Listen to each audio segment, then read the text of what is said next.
Começa agora o Diário de Notícias, especial Eleições 2024. Eu sou Karen Crisóstomo e estamos aqui pela Rede Gospel de Comunicação, com transmissão também em todas as nossas plataformas digitais e Rádio Gospel FM. Estamos recebendo os candidatos à Prefeitura da cidade de Santo André para conversar sobre plano de governo, entender também o atual momento da cidade e conhecer os projetos de cada um para o futuro do município. E hoje nós estamos recebendo aqui o candidato Edson Sardano, do Partido Novo. Boa noite, candidato. Seja muito bem-vindo ao Diário de Notícias. Boa noite, Karen. Obrigado pelo convite. Obrigado, pessoal da TV Gospel. É uma honra para a gente, uma felicidade, uma grande oportunidade de estar aqui falar não só para você, para a Rede Gospel, mas principalmente para a nossa Santo André, que não tem TV local. Então, a oportunidade que vocês nos dão é uma oportunidade imperdível. Então vamos fazer um bate-papo bem interessante aqui. Eu começo fazendo um breve currículo do candidato. Edson Jesus Sardano é coronel da Reserva da Polícia Militar de São Paulo, é mestre em Ciências Políticas e Segurança Pública pela Academia de Polícia do Barro Branco e também pelo Centro de Estudos Superiores da Polícia Militar. Hoje está disputando a prefeitura, mas já foi eleito 3 vezes vereador da cidade de Santo André, em 2016, 2020 e 2021. Edson também participou da idealização e implantação do Centro de Operações Integradas da cidade. Edson, eu começo fazendo a primeira pergunta que eu fiz para todos que sentaram nessa sabatina. Por que você escolheu a vida política? Foi uma coisa assim meio que natural. Eu sou funcionário público de carreira, eu sou coronel da Polícia Militar. Entrei na PM com 19 anos e 30 anos ininterruptos de serviço, eu me aposentei como coronel. Nesse interregno, nesses 30 anos, eu tive a oportunidade de me afastar por 2 e fui secretário de Segurança lá em 2001 com o então prefeito Celso Daniel. Eu criei a primeira Secretaria de Segurança Municipal do Brasil, não tinha nenhuma até então. O Celso sempre foi um cara à frente do tempo, um cara inovador. E aí, vamos dizer assim, eu fui meio que inoculado com esses vírus da política. Comecei a viver a política, viver um movimento eleitoral muito grande, embora eu já tivesse participado antes do governo Montoro. Eu já estou com 65 anos, tenho mais passado do que futuro. São 45 anos só na vida política. 45 anos na vida pública. E eu participei da campanha das diretas, participei de vários eventos, então eu já tinha esse embriãozinho da política. Quando eu encerrei a minha carreira na Polícia Militar, com 49 anos, eu não posso pegar toda essa experiência. Eu fundei o Fórum Latino-Americano para a Segurança e Democracia no México, eu tive uma participação de pesquisador associado com a ONU, fiz trabalhos na África, no Canadá, na Europa. Falei, não posso pegar toda essa experiência, agora vou arrumar um sítio aí, vou pescar, vou arrumar uma rede para deitar. Não, falei, vamos trabalhar. E o melhor caminho de fazer realmente alguma coisa é a política, o mandato principalmente, porque o mandato você passa a ser independente, você não depende de indicação, de grupo, disso ou daquilo. Então fui para a campanha para vereador, tive êxito, foram 3 campanhas, 3 eleições, 3 mandatos de vereador, e aí, essa altura, com 65 anos, depois de toda essa bagagem, eu falei, puxa, eu quero dar um pulo maior. Fui convidado pelo Partido Novo, que é um partido que tem, assim, um olhar muito próximo do como eu vejo a política, um partido cristão, conservador, de direita, pró-vida, então contra aborto, contra a liberação de droga. Eu falei, é minha cara, eu quero entrar nisso aí, quero participar. O Partido Novo, ele estava meio que renascendo, está até hoje renascendo. É novo, mas está rejuvenescendo a cada dia. E eu falei, olha, esse é o partido, essa é a minha chance, é a minha oportunidade, vou me lançar candidato a prefeito pelo Novo, porque eu vou, além de disputar a prefeitura, eu vou fazer uma base também do Novo, vou eleger vereadores e vamos começar o Novo aqui no ABC. Foi por essa razão que eu olho para trás e vejo quanta coisa eu fiz, quanta coisa política me proporcionou como cidadão, como ser humano, de fazer em benefício das pessoas. A política é uma ferramenta maravilhosa. Como toda ferramenta, ela pode ser usada para o bem, pode ser usada para o mal. Muita gente, infelizmente, usa para o mal. Pela minha formação cristã, minha formação pessoal, eu tive a felicidade de utilizar para o bem. Então, estou muito satisfeito e estou querendo voos mais altos, dependendo da população do eleitor de Santo André. Então vamos começar pelo primeiro tema dessa sabatina, que é mobilidade urbana e transporte público. Candidato, a tarifa de Santo André é uma das mais caras do estado, quase R$ 6 para andar de ônibus, e que também entrega um serviço muito precário na cidade ultimamente. No seu mandato, você vai trabalhar para reduzir esse valor? Qual que é o seu plano de governo para essa área? Eu não tenho a menor dúvida, porque essa tarifa, a composição da tarifa, precisa ser entendida, porque é uma coisa que ninguém sabe como é que funciona, qual é o pessoal chama de caixa preta. Então, é fundamental abrir essa caixa preta numa planilha muito clara. Qual é? Porque o empresário, ele não é um agente de caridade, ele tem que ter o lucro dele. Agora, por que Santo André é tão mais caro que os outros? Porque os outros também não estão fazendo caridade. Então, onde há tarifas menores, também o empresário está lucrando. O empresário não é inimigo da população, o Partido Novo, principalmente. A gente não tem nada contra empresário. Ao contrário, o Partido Novo é um partido que abre as portas, incentiva o empreendedorismo, menos máquina pública e mais iniciativa privada. Só que o lucro ele tem que ter um limite. E o limite é justamente o bem-estar, as possibilidades do povo. Então, é fundamental que a gente comece primeiro, porque são contratos juridicamente têm que ser honrados, porque são atos jurídicos perfeitos, foram assinados bilateralmente pelo então prefeito, pelos empresários e tal. Mas primeiro nós precisamos entender se a prestação de serviço está compatível.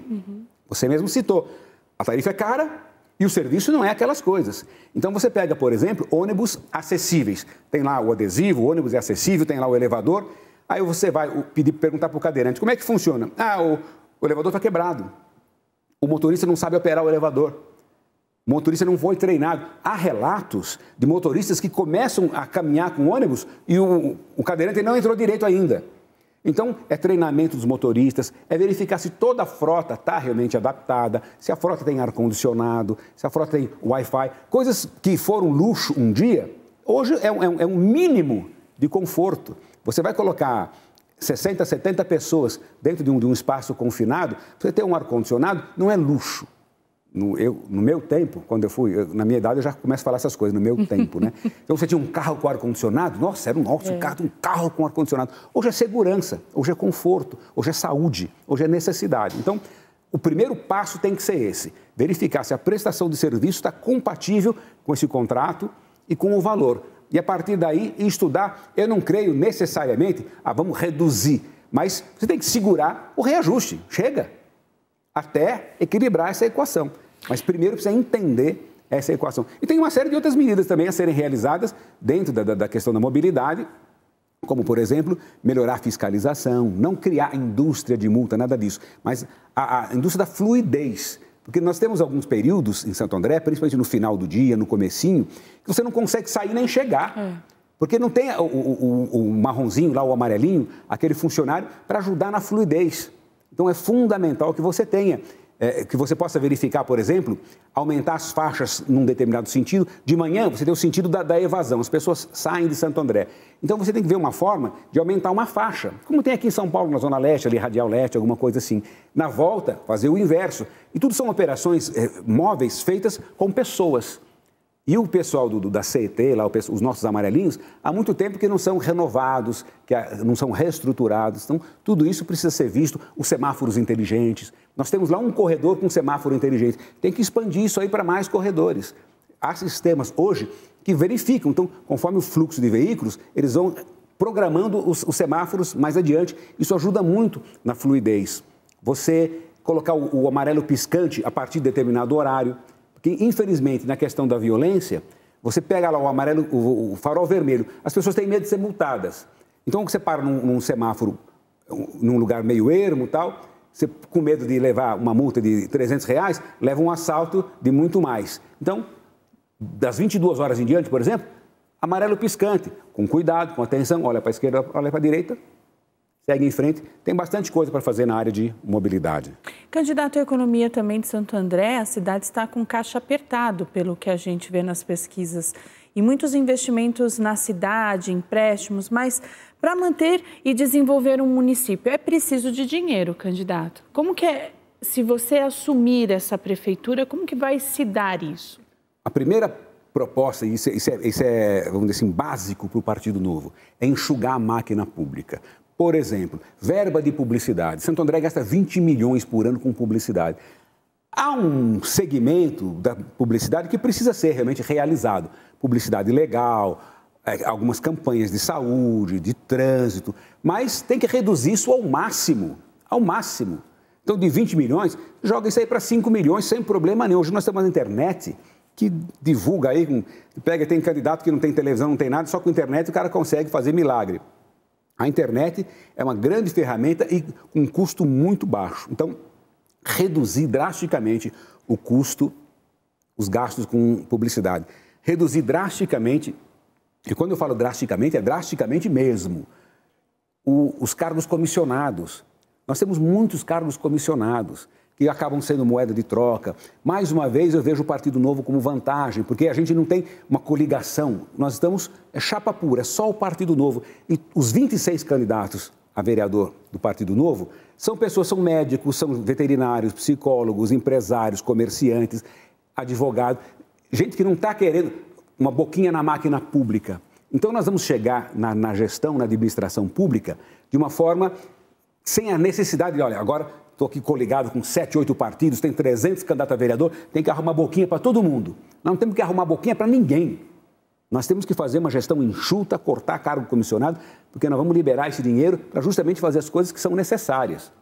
E entender também, porque é uma realidade que a gente não sabe exatamente qual é o tamanho da dívida. Sabe o tamanho da arrecadação, ninguém sabe o tamanho da dívida, como é que está.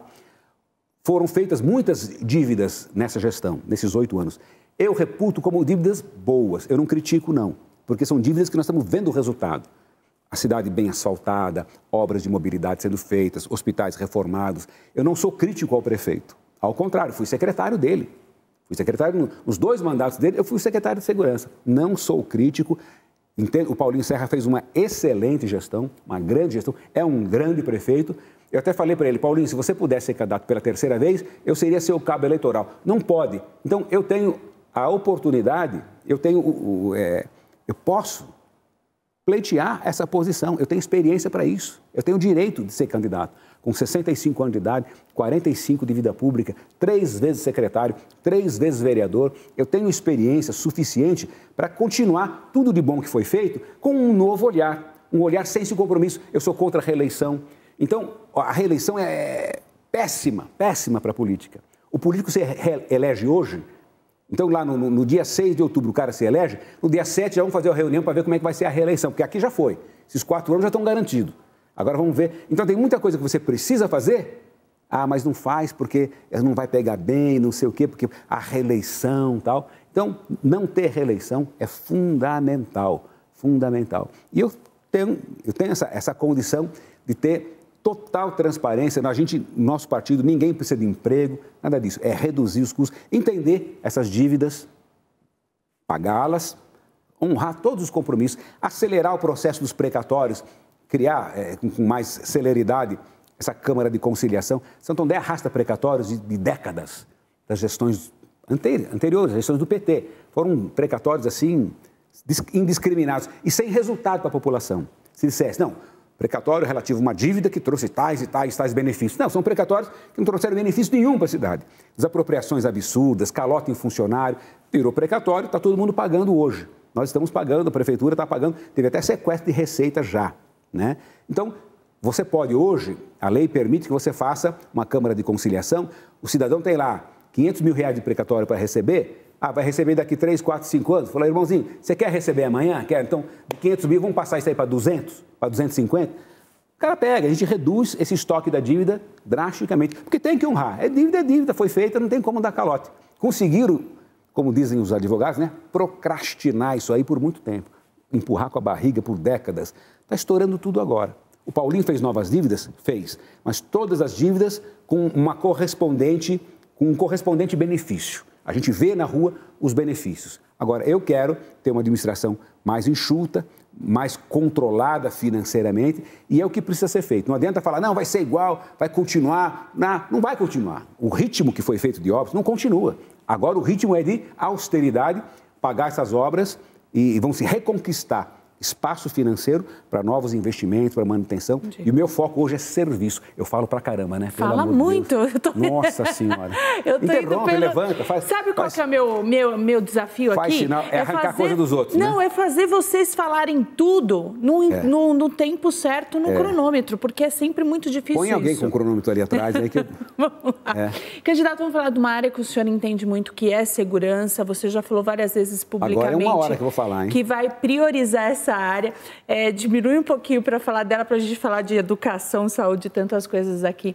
Saiu na grande mídia a tentativa de interferência do PCC nas eleições municipais, isso em várias cidades, inclusive em Santo André. E não somente nesse âmbito, candidato, mas como um todo, o que você vai fazer para a segurança do município? Porque quando a gente sai às ruas, quando a gente pergunta aos moradores de Santo André, a pergunta que sempre vem, na sua grande maioria, é a falta de segurança, como a da Alane, que nós vamos conferir agora. Candidato, a criminalidade hoje nas regiões é um problema constante que estamos tendo. Não podemos sair na rua com celular na mão porque temos medo de ser assaltada. Eu, como mãe solo, saio cedo de casa para levar minha filha à escola, depois de trabalhar, mas com muito medo e receio, porque a cada esquina tem um assalto. O que você faria para melhorar isso nas regiões? Boa pergunta. É realmente a grande preocupação das pessoas a segurança. Muito embora isso não possa ser colocado sobre os ombros do prefeito diretamente e exclusivamente, os prefeitos não podem usar o argumento constitucional para virar as costas para o tema. Eu, como secretário de Segurança do prefeito Paulo Serra, consegui fazer muita coisa. Ele entendeu muito, ele vamos dizer assim, me apoiou bastante. Nós criamos lá o Estatuto da Guarda Municipal. A Guarda Municipal era uma corporação desprestigiada, abandonada. O pessoal, quando nós assumimos, tinham que empurrar o carro para o carro pegar, bota furada, não tinha uniforme, armamento velho.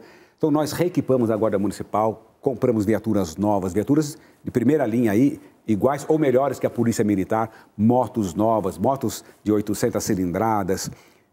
Começamos a trocar o armamento por pistolas .40, aposentar o velho 38, que nem bandido usa mais. Compramos carabinas calibre 12, carabinas .40. Fizemos o estatuto, melhoramos muito o salário, a Guarda Municipal mais bem paga. Depois houve uma defasagem, não sei como é que está hoje. Na época, quando nós instalamos, a Guarda Municipal mais bem paga do país. Então, demos uma perspectiva de carreira. Agora, o que precisa? Segurança não é uma coisa para você fazer por espasmo. E aí que entra o meu diferencial. Qual é o seu diferencial? O meu diferencial é priorizar a segurança. Você pega a Polícia Militar, de onde eu vim, onde eu fiquei 30 anos, não há aquela preocupação num quartel se vai ter colete, se não vai ter colete, se vai ter arma, se não vai ter arma. Não, isso entra no orçamento, isso é automático. Numa prefeitura, enquanto não incorporar isso, chega a época de vencer o colete à prova de bala, é aquela loucura, olha, arruma dinheiro para comprar colete à prova de bala, olha, precisa trocar munição, munição é caríssimo. Agora o policial tem que treinar o tempo todo. Então, tem que priorizar, tem que pegar um orçamento, como eu falei para você, cortar da comunicação, cortar dos cargos comissionados e focar tudo na segurança. A frota tem que trocar, diga lá, de 2 em 2 anos, colete à prova de bala, arma. E como o senhor vê a interferência do PCC, que isso está proliferado nas eleições nesse ano? Olha, não é uma interferência explícita, é uma interferência que chega por candidatos inescrupulosos. Ela não chega explicitamente e tal. Quem vai buscar dinheiro do crime organizado, a lei tem dificuldade de rastrear isso aí, né, de onde é que vem o dinheiro. Infelizmente, a justiça eleitoral ela é muito limitada, ela não tem estrutura, a justiça eleitoral. A justiça pega um juiz de carreira da cidade e faz ele acumular aquela função. Então, a pessoa tem que tocar as suas atividades jurisdicionais corriqueiras, mais eleitorais. E não tem máquina, não tem fiscais, não tem gente... A justiça eleitoral... Normalmente a justiça já vamos dizer assim, ela só funciona se provocada. A eleitoral, você tem que provocar e muito. Você tem que berrar, você tem que... Porque senão ela não tem estrutura, não tem braços. Então vem um gaiato, pega dinheiro, como aconteceu em Santo André. Vem um gaiato, pega dinheiro do partido, do PCC, do crime organizado, sei lá, e entra, você não tem como filtrar. Você não tem... Agora, se tivesse um olhar mais assim, claro sobre os gastos, eu tenho falado muito isso. O Partido Novo é um partido que não usa dinheiro público. Eu, na minha campanha, para candidato a prefeito e para os meus 26 vereadores, nós estamos com R$200 mil que o partido deu da arrecadação dos filiados. Eu, para ser candidato a prefeito pelo Novo, eu paguei R$700. Eu pago R$39 por mês para o Partido Novo. Então, ao invés de receber, a gente paga. Por quê? A gente tem convicção que vai fazer o melhor. Agora, você pega lá os meus concorrentes, um está com 3 milhões e tanto, outro está com 3 milhões. Outro... Então, quando tem muito dinheiro, fica difícil você ver de onde vem, como vem. O festival de material na rua, então, acaba abrindo mais espaço para entrar financiamentos. Não estou dizendo que haja qualquer coisa nesse sentido lá. né? Fora esse aí da denúncia, tudo. Mas uma forma de solucionar isso aí e de reduzir a possibilidade de haver interferência do crime organizado é você reduzir o volume de material. Hoje em dia, por exemplo, o Brasil tem aí 220 milhões de habitantes e 250 milhões de celulares. Não tem um cidadão que não tenha um celular, principalmente numa região metropolitana.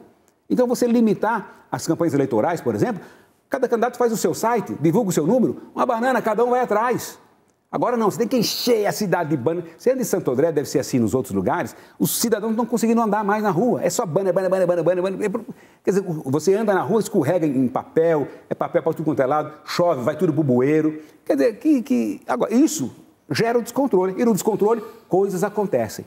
Agora, no Partido Novo não tem papel no chão, não tem Partido Novo, tem meia dúzia de bandeirinha ali conseguida na raça. Eu acho que esse seria o ideal e uma forma de coibir a entrada de dinheiro escuso. Candidato, vamos falar agora de educação, porque os recentes números foram muito ruins em todo o país. E nós sabemos do tamanho desse desafio se você for eleito. O que você vai fazer para a educação da cidade? Essa é a minha pergunta e também de uma pedagoga da cidade. Vamos conferir a pergunta. Candidato, eu sou pedagoga e eu gostaria de saber quais são as suas propostas para a melhoria da educação pública. E nós temos visto uma grande defasagem na educação. E o que é que você tem de proposta para melhorar a educação para as nossas crianças? E assim elas teriam uma educação de qualidade. A população quer saber disso. Eu fui professor da UniABC por 7 anos, dei aula para a turma de pedagogia. Eu fui professor de ética. Eu tenho muita ligação, muita convivência, muito carinho pelas professoras e professores, mas 99% são professoras, principalmente no ensino fundamental. Por que dá certo na iniciativa privada e não dá certo na gestão pública? Criou-se, infelizmente, aí o cidadão, a cidadã tem um pouco de culpa nisso aí.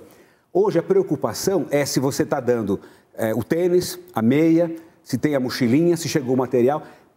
Você não vê manifestação, e você como jornalista já deve ter visto, eu já vi várias vezes, Rede Globo e outros jornais, fazendo matérias, olha, atrasou a mochila.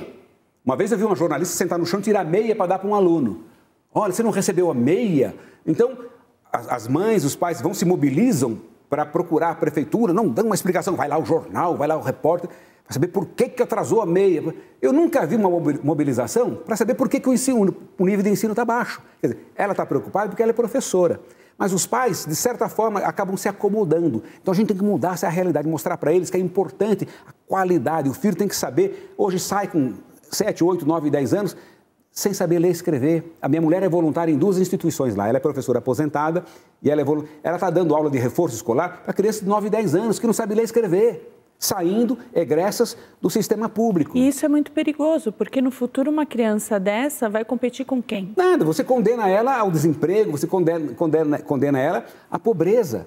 Então é fundamental ter a cobrança de resultado. Então eu sou contra, por exemplo, olha, comprou tablet para todos os alunos. E daí? O tablet vai ensinar alguém a fazer alguma coisa? Então, em vez de comprar tablet para todo mundo, até porque, pergunta onde é que estão os tablets hoje. Tablet, se você não tiver manutenção, renovação permanente, você compra um tablet hoje, põe para uso comum, 6 meses, 8 meses, um ano depois, acabou tudo. Comprar de novo, quanto custa isso? Esse dinheiro tem que ser investido na qualificação dos professores, melhorar salário, melhorar condições e ter cobrança, nota. Tem que ter cobrança. Combater um pouco o corporativismo, tem muito na educação pública, muito.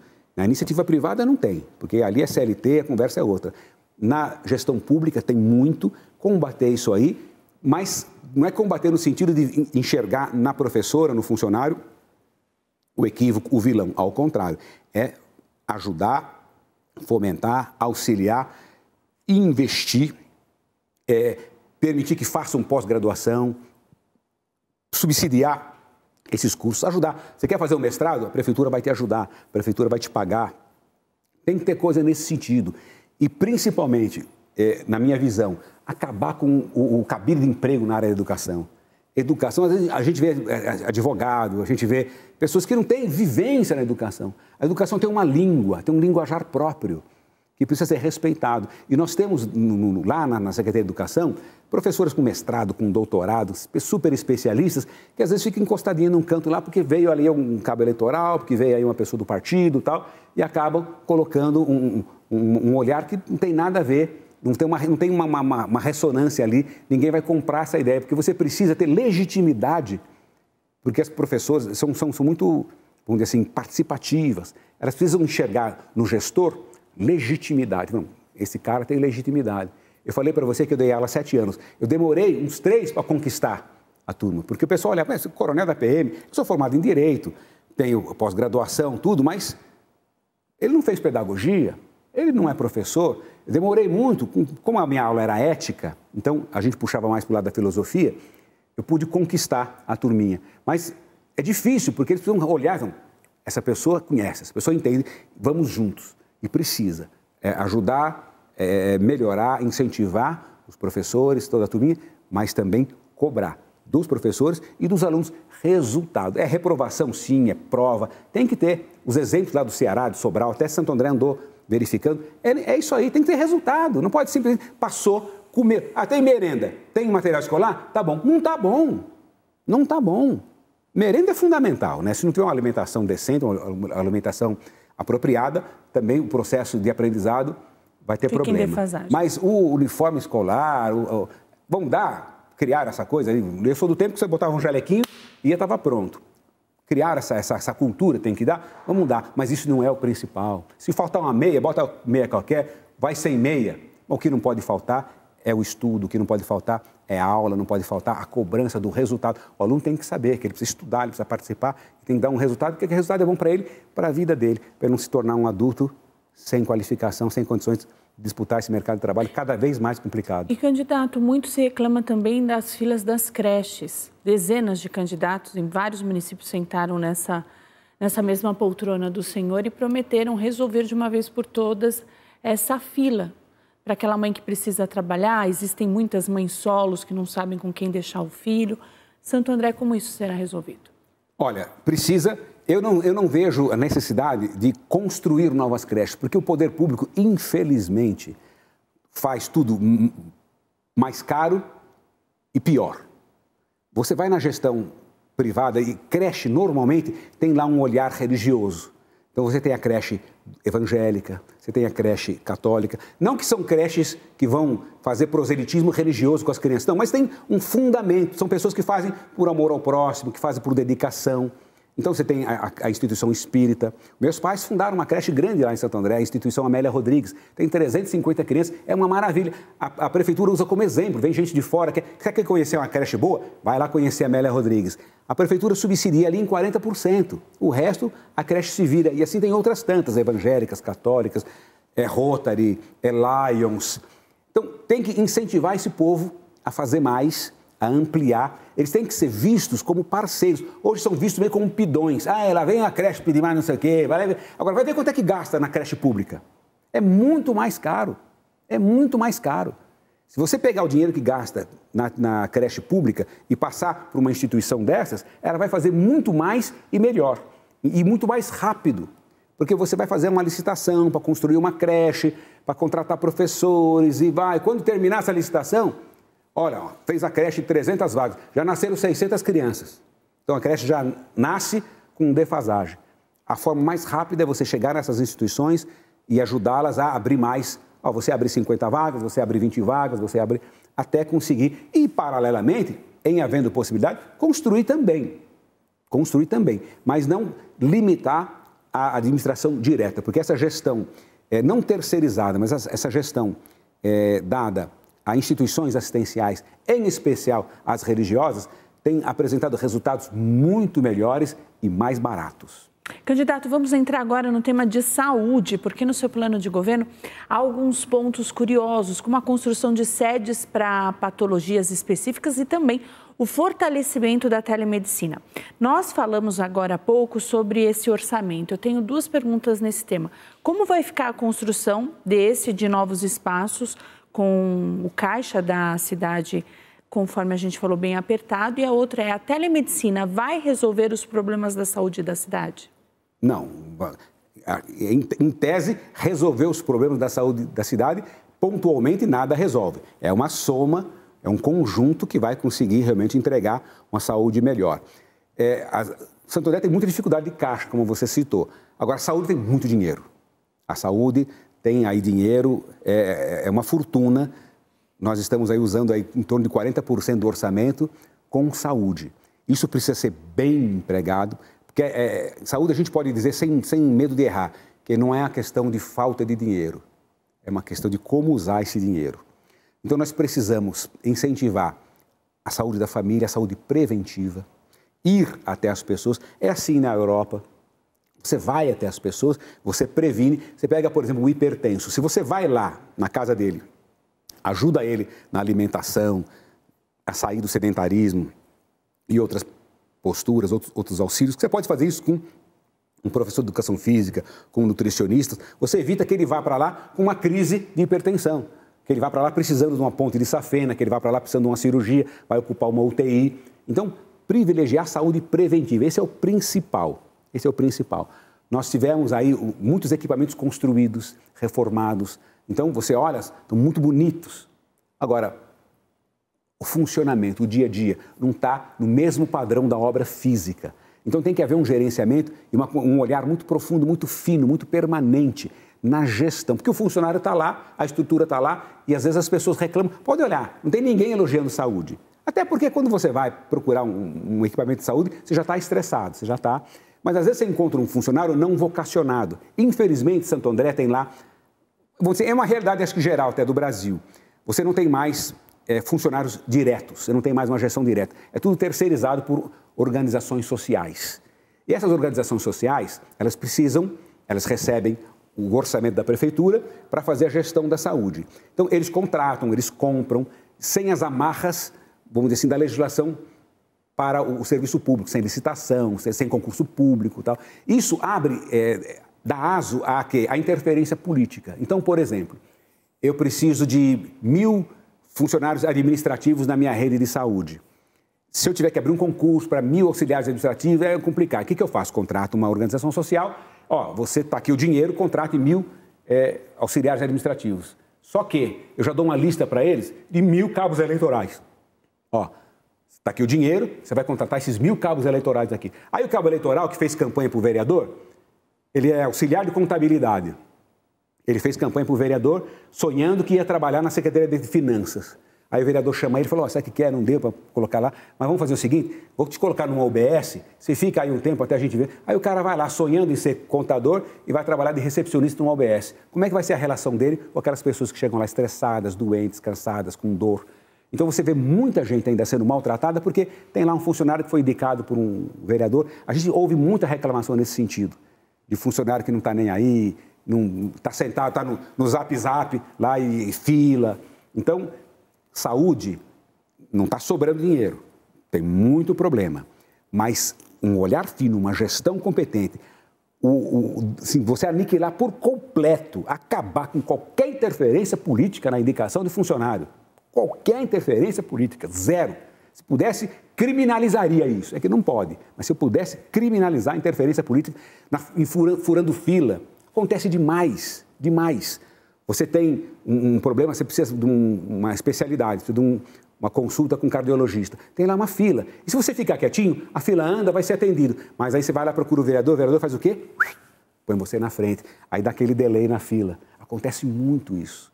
E é como congestionamento. Por que tem congestionamento? Se cada carro respeitasse direitinho, fluía. Mas vem aquele gaiato que sai daqui, vem outro que sai dali, aí para, aí gera o congestionamento. Isso acontece na fila da saúde também.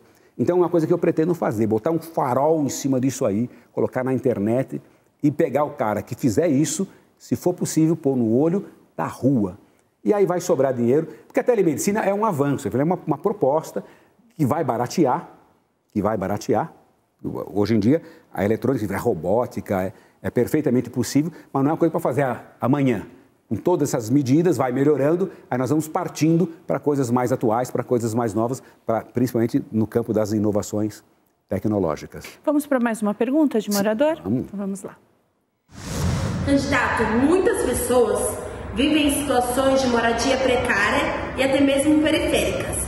Nós queremos saber quais são os futuros projetos para proporcionar moradia digna. A moradia é um problema muito sério. Nós em Santo André temos muitos problemas com encostas, com área de manancial. Santo André é uma cidade sui generis, ela é uma linguiça e boa parte dela é área de manancial. Então, se você... Paranapiacaba, que é uma vila de Santo André, para você chegar em Paranapiacaba, você tem que passar por Mauá, Ribeirão Pires e Rio Grande da Serra. Você passa por 3 municípios, você sai de Santo André, passa por 3 municípios e volta para Santo André. Porque a linguicinha, ela faz um contorninho assim, só que... Por que não vai, então, por Santo André? Porque é mata e represa. Mata e represa. E, infelizmente, tem muita gente que vai invadindo pela necessidade, né? Moradia, pagava aluguel, não consegue mais, perde o emprego, sabe? Onde é que vai? Vai buscar onde tem espaço. Onde é que tem espaço? A área de manancial. Aí encosta, desmata, aí vem chuva. Como resolver esse problema, candidato? Então, você primeiro precisa estancar. Você tem que criar uma estrutura de fiscalização permanente. Nós temos lá a Polícia Ambiental, que a Prefeitura cedeu o prédio para a Polícia Ambiental, mas não cobra. A Polícia Ambiental tem que fazer uma fiscalização forte para evitar as novas ocupações. E as ocupações já consolidadas precisam passar por uma reestruturação, e aí tem que ter a parceria do Governo do Estado, na Secretaria de Habitação, e do Governo Federal com esses projetos, tipo Minha Casa Minha Vida, porque o município não tem perna para isso. Então, são milhares de famílias, o município não tem orçamento para isso. Mas o fundamental que o município precisa fazer é evitar, é estancar essa correria toda. Não permitir mais que se instalem novas moradias em lugares irregulares. Isso não é ir contra os pobres, contra as pessoas. Não, porque essa pessoa é um candidato a morrer soterrado na primeira chuva. E acontece muito. Felizmente, Santo André conseguiu, ao longo desses 8 anos, pelo menos que eu acompanho, não teve nenhuma desgraça, não teve nenhuma catástrofe nesse sentido. Mas tem muito desmoronamento, muito. A Defesa Civil tem que ir atrás, correndo, tirar as pessoas. Agora, você pode fazer isso preventivamente, olhar hoje os casos mais drásticos, mais delicados, remover, dar o aluguel social. Ah, mas o aluguel social não resolve. Não resolve. O aluguel social não pode ser uma coisa para você escolher as casas que você vai na cidade. É um subsídio, é uma ajuda. Porque é a cidade toda que está pagando. Outras pessoas estão pagando IPTU, estão pagando um monte de coisa e também estão pagando esse aluguel social. Então, é dar o aluguel social, colocar essas pessoas num programa de habitação, seja da própria prefeitura, que tem lá um programa lá de casas populares. O prefeito anunciou agora que vai construir algumas aí, mas também tem que buscar financiamento do CDHU, tem lá vários projetos do CDHU em andamento, fazer cada vez mais, né? E a urbanização das comunidades já consolidadas, alargamento de ruas. Então, você tem lá uma comunidade, você alarga a rua, você ilumina, aí o caminhão do lixo vai passar, vai passar a viatura da polícia. Entendi. Porque se você não fizer isso, vamos dizer assim, o crime vai tomando conta. As irregularidades vão tomando conta. Então, é baile funk, é um monte de coisa que perturba a turma das comunidades. Por quê? Porque a polícia não tem acesso, o bombeiro não tem acesso, a ambulância não tem acesso, o lixeiro não tem acesso. Então, você vai alargando as ruas, iluminando, dando condições de cidadania para aquelas pessoas que já estão em comunidades consolidadas. São irreversíveis, não tem mais como você reverter. Aí você tem que dar condições dessas pessoas viverem com dignidade. Candidato, essa pergunta em especial eu gosto muito, porque a gente fala de família. Qual o valor da família para o senhor e para a sociedade? De 0 a 100, 200. De 0 a 100, 200. Família é tudo. Família é tudo. A gente não pode, de forma nenhuma, menoscabar, desprezar, virar as costas para a importância da família, seja ela qual for. Inclusive a homoafetiva. Não tenho absolutamente nada contra, nem pessoalmente, nem como cristão, como espírita que sou, nenhum problema. Agora, desde que haja respeito, desde que haja dignidade, desde que haja amor, desde que haja monogamia. Eu sou meio crítico desse excesso de flexibilidade, qualquer coisa, não. Não tem porquê você tem afetividade por uma pessoa do mesmo sexo, respeite essa pessoa, seja monogâmico, cuide de sua família, adote seus filhos, toque sua vida, problema nenhum. Agora, valorize a família, o amor, a religião, o exemplo. Tem um filósofo, Albert Schweitzer, ele disse assim uma vez, o exemplo não é a melhor forma de educação, é a única. Então é o exemplo. E tem que partir do poder público também, políticas públicas que mostrem que isso não é pecado. Não é pecado você falar em Deus, não é pecado, o Estado é laico, por isso que o povo está roubando, está fazendo um monte de coisa, porque deixa os valores morais para fora. A gente não tem que levar religião política para a religião, mas nós temos que levar valores religiosos para a política.